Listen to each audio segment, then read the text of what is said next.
Well, good day. My name is Nick Hawkes. I've been a research scientist for about 12 years, both in the UK and in Australia. I did my doctoral thesis in the whole area of cosmology and faith. And so the whole area of how does science dance with faith? And this has been a passion of mine, both as a theologian and also as a scientist. Some people believe quite erroneously that a scientific breakthrough a day keeps the need for God away. And it is a very odd thing. I mean, theologically and logically, if God is true, and you attack the credibility of that God, you must necessarily have to embrace untruth in order to do so. So far, the idea of Christian God who is the mind behind the universe, who is the reason behind the beautiful mathematical codes which allow the universe to exist, there has been no evidence to disprove this at all. And in fact, the atheist is in a very difficult position, because the atheist essentially has to prove that everything came from nothing as a result of nothing. And so when I ask an atheist, where is there a scientific precedent for that ever happening, they cannot say a thing. But of course, it has never happened. If something that is beautiful and intricate to have existed, fundamentally behind that must be mind, must be a mind. So the adage, a scientific breakthrough a day keeps the need for God away, is quite untrue. In actual fact, there are just as many scientists, top quality, hard scientists, who believe in God as in the general population. So that may surprise you. Francis Collin, who headed up the international team, who mapped out the human genome, was a fabulous Christian. And even non-Christians, people like Paul Davies, one of the world's top cosmologists, who holds no conventional faith. I mean, he wrote a book called The Mind of God, in which he says that it is, looking at the universe, it is reasonable to conceive that there is a mind behind it. It is extraordinary, isn't it?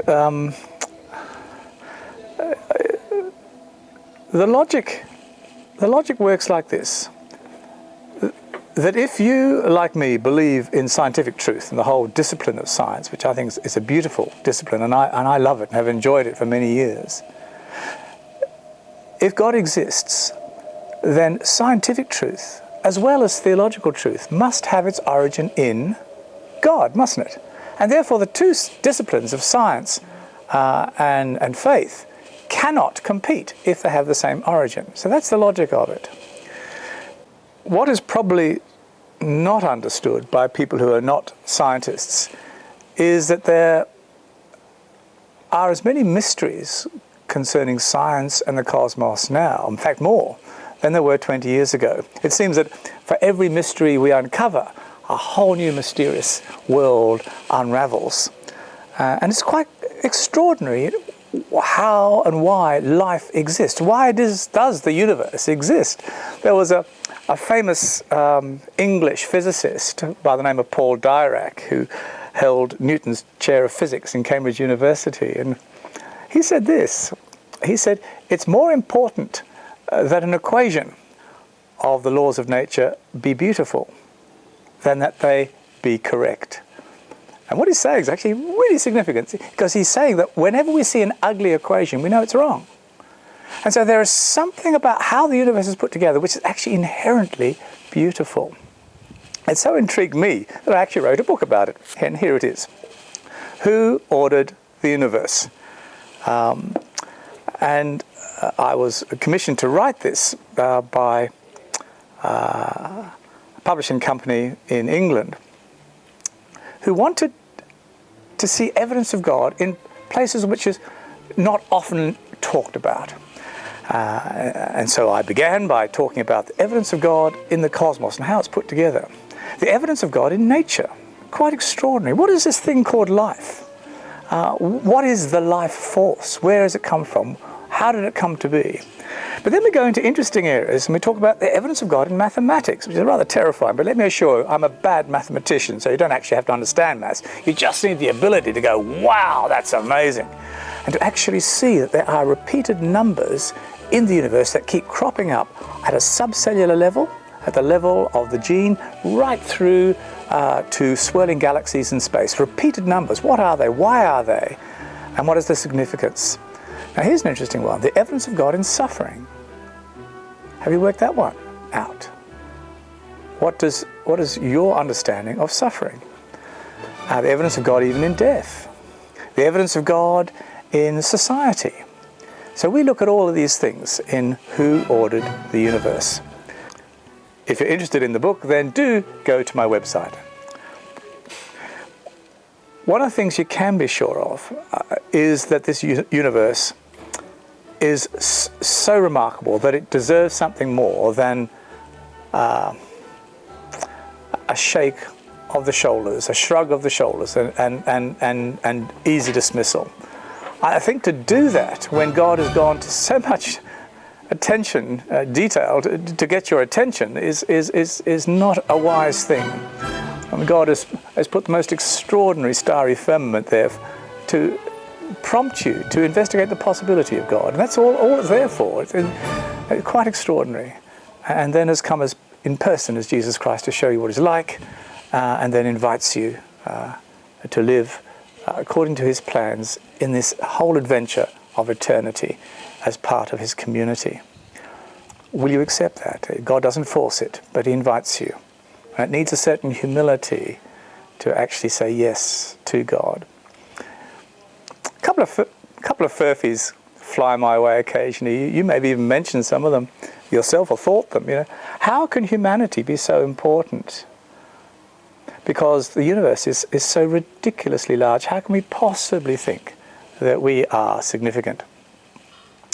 Well, there's a famous English particle physicist called John Polkinghorne who has got a fabulous answer to that. He actually worked out that the universe actually has to be as big as it is to allow life on any one planet. How about that? It has to be as big as it is to allow life on any one planet.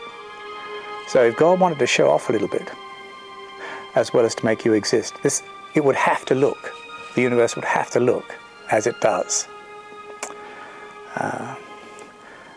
The other thing that comes my way sometimes is that humanity is just at the end of an evolutionary chain. So how on earth can you think that human beings are special? It has taken millions of years, 13.78 billion years for intelligent life to exist on one planet outside a medium-aged star called the Sun. And of course, what people are wondering is why this massive time gap? Why does that exist? Well, of course, it's terribly important to you and to me because we actually live in time, imprisoned by time. But if God exists, time is irrelevant, isn't it? Completely irrelevant. He's just outcomes driven. So that's not really a problem at all theologically. And someone would say, well, why did God go to all the bother of creating the universe? Why does humankind think that they are worthy of God's special favour? Well, the answer, of course, is that we never did suppose that we were the subject of God's special favour. It's just that He chooses to love us. So the adventure of the heart and the mind and the spirit that can be obtained when looking seriously at the evidence and allowing that to point you to the possibility of God, and then to chase that down, That takes a certain humility of heart, a certain selflessness. And in fact, Jesus talks about having a childlike, not childish, but childlike faith and trust. If you go on that journey, I can promise that you will discover a God who loves you, who intends you to exist. The Australian Aborigine has a saying. It says that a man remains a child until he knows his story. What breaks my heart is that too many people out there who do not know their story, who do not know who they are, why they are. I don't want you to be one of them. So I invite you to start the journey to discovering your meaning and your purpose, because God intended you to live forever. God bless you. Enjoy the book, Who Ordered the Universe?